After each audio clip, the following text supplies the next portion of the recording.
Welcome to Lavens Trading Academy. चलिए, अब हम देखते हैं कि मार्केट मंडे के दिन कैसा कामकाज कर सकता है। जैसे कि मैंने आपको निफ्टी की वीकली व्यू में बताया था कि मार्केट के पास एक रेजिस्टेंस है 18,200 और सपोर्ट है 17,500 का। जब तक 17,500 के नीचे एक डेली कैंडल क्लोज ना करे, तब तक आप नीचे का व्यू भूल जाइए। अभी अभी अभी हम देख सकते हैं कि मार्केट मंडे के दिन कैसा कामकाज कर सकता है, लेकिन अभी मैं आपको बताता हूँ कि मार्केट में एक छोटा सा इंट्राडे के लिए सपोर्ट बन रहा है जो है 17,700 का। अगर आप देखेंगे यहाँ पे 17,700 का एक इम्पोर्टेंट इंट्राडे का सपोर्ट है। ये इंट्राडे का 17,700 का सपोर्ट है, क्योंकि मार्केट यहाँ पे ही 1 घंटा बिताने के बाद ऊपर की तरफ ब्रेकआउट दिया है। अभी मैं आपको 15 मिनट की कैंडल में भी हम देख लेते हैं कि मार्केट मंडे के दिन कैसा कामकाज कर सकता है। तो अभी जैसा मैंने आपको बताया था, मार्केट यहाँ पे 1 घंटा वेट करने के बाद ऊपर की तरफ बहुत अच्छा ब्रेकआउट दिया है। अभी अभी हम देखेंगे तो मार्केट के पास एक रेजिस्टेंस है 17,950 का यहाँ पे। मैं क्यों ये रेजिस्टेंस बोल रहा हूँ? क्योंकि यहाँ पे अगर आप देखेंगे, 1 मिनट है, मैं ड्रॉ कर लेता हूँ।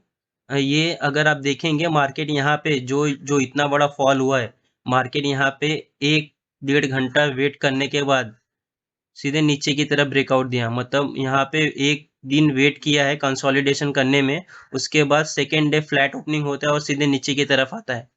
तो इसके लिए ये इमीडिएटली एक इम्पोर्टेंट रेजिस्टेंस हो गया है, क्योंकि अगर आप देखेंगे बजट डे के दिन का, मार्केट यहाँ से रिवर्सल किया था। क्यों? क्योंकि यहाँ पे सेलर एक्टिवेट थे, क्योंकि यहाँ पे यहाँ पे एक हाफ सेशन पूरा वेट करने के बाद मार्केट पूरा नीचे, मतलब पूरा सेकेंड हाफ जो था पूरा यहाँ पे वेट किया है मार्केट ने और सेकेंड डे नीचे की तरफ दिया है, क्योंकि यहाँ पे सेलर्स एक्टिवेट थे। इसके लिए मार्केट जब फर्स्ट टाइम यहाँ पे गया तो यहाँ पे रेजिस्टेंस खा के नीचे की तरफ आया। तो अभी हम देख लेते हैं कि मंडे के दिन मार्केट कैसा कामकाज कर सकता है। अगर एक सिंपल सा सेटअप यूज़ करूँ, क्योंकि मैं सिंपल ही सेटअप यूज़ करता हूँ। ये मैं चाहता हूँ कि मार्केट इसके बीच में ही ओपन हो। इसके बीच में अगर मार्केट ओपन हो रहा है और ओपन होने के बाद 15 मिनट की कैंडल का वेट करूँगा पूरा बनने का, और 15 मिनट की कैंडल का जो सेकंड कैंडल आएगा, अगर मार्केट उसको ऊपर की तरफ ब्रेक कर रहा है, तो मैं ऊपर का ट्रेड लेने वाला हूँ। नीचे की तरफ ब्रेक कर रहा है तो नीचे की तरफ ट्रेड लेने वाला हूँ। मैं क्यों बोल रहा हूँ कि मार्केट बीच में अटका हुआ है? क्योंकि ऊपर की तरफ रेजिस्टेंस है और नीचे की तरफ सपोर्ट है। तो मैं इसके लिए बोल रहा हूँ कि 15 मिनट का कैंडल का वेट करना बनने का, और जो सेकंड कैंडल बनेगा उसका ऊपर की तरफ ब्रेक कर रहा है तो ऊपर की तरफ ट्रेड लूँगा। जो मेरा फर्स्ट टारगेट रहेगा, मेरा 17,950 का फर्स्ट टारगेट रहेगा। खाली मैं यहाँ तक का लेने वाला हूँ, क्योंकि यहाँ से फिर रेजिस्टेंस खा के नीचे की तरफ भी आ सकता है शायद से, या फिर आप यहाँ पे एक ट्रेड लेना और यहाँ पे एक ट्रेड लेने के बाद अपना प्रॉफिट बुक कर लेना और यहाँ पे एक फर्स्ट हाफ निकल जाने देना। यहाँ पे अगर फर्स्ट हाफ में अगर यहाँ पे टिका रह गया, तो सेकंड हाफ में फिर ये ऊपर की तरफ निकल जाएगा। क्योंकि मैं इसके लिए बोल रहा हूँ कि अगर यहाँ पे कंसोलिडेशन करने के बाद ऊपर की तरफ निकलेगा तो बहुत अच्छा ट्रेड मिलेगा। जैसा यहाँ पे कंसोलिडेशन किया और नीचे की तरफ आया तो बहुत बड़ा ट्रेड मिला। जैसा यहाँ पे कंसोलिडेशन किया तो ऊपर की तरफ गया तो बहुत बड़ा ट्रेड मिला। तो मैं यही बोल रहा हूँ कि अगर मार्केट फ्लैट ओपन हो रहा है तो 15 मिनट की कैंडल का बनने का वेट करना, पूरा क्लोज हो जाने देना, और सेकंड कैंडल जो बनेगा, अगर सेकंड कैंडल उसके ऊपर जा रहा है तो वहाँ का ट्रेड लेंगे। मतलब उसका जो हाई ब्रेक कर रहा है, फर्स्ट कैंडल का हाई ब्रेक करता रहेगा, 15 मिनट के कैंडल का हाई ब्रेक कर रहा है तो ऊपर की तरफ ट्रेड लेंगे। लो ब्रेक करता रहेगा तो नीचे की तरफ ट्रेड लेंगे हम। अगर मार्केट गैप अप ओपनिंग हो जाता है तो क्या करेंगे? अगर मार्केट गैप अप ओपनिंग होता है तो मैं फर्स्ट 5 मिनट में कोई भी एक नेगेटिव कैंडल बनने का वेट करूंगा।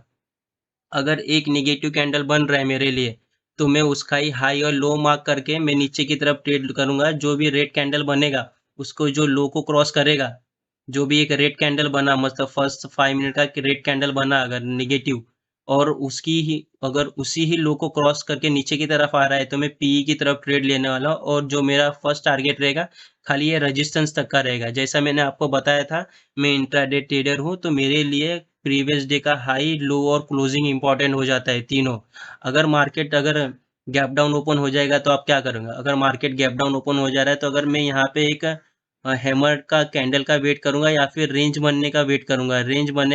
रेंज बनने के बाद अगर ऊपर की तरफ ब्रेकआउट दे रहा है तो मैं ऊपर की तरफ ही ट्रेड लेने वाला हूँ, क्योंकि नीचे की तरफ इंट्राडे में एक सपोर्ट निकल के आ रहा है, क्योंकि मार्केट डायरेक्ट सपोर्ट की तरफ ट्रेड कर रहा है। अगर मार्केट सपोर्ट की तरफ ट्रेड करके अगर यहीं पे रह गया, अगर मार्केट गैप डाउन खुल गया, और अगर यहीं पे रह गया तो आप समझ जाना कि ये बेस्ट सेटअप हो गया है ऑप्शन सेलर के लिए, क्योंकि ऊपर की तरफ रेजिस्टेंस हो गया है और नीचे की तरफ सपोर्ट हो गया है।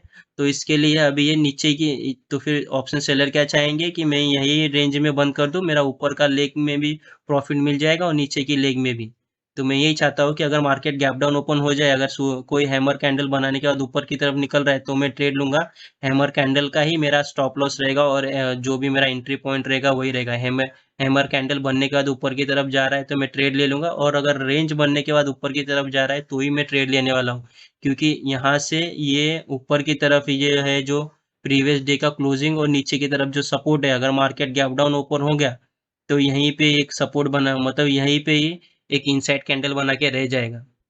तो मैं इसके लिए बोल रहा हूँ कि आपको अगर कुछ भी करना है, मतलब अगर आपको ट्रेडर बनना है तो एक दिन पहले ही आपको उसका एनालिसिस करना पड़ेगा कि मार्केट नेक्स्ट डे कैसा कामकाज कर सकता है। और मैंने आपको जैसा बोला था कि अगर आपको ट्रेडर बनना है तो आपको बाइंग और सेलिंग दोनों आना चाहिए, कि अगर कल के दिन मार्केट गैप डाउन ओपन हो गया तो आप सोचोगे कि यार मैं इधर ट्रेड ना करूं।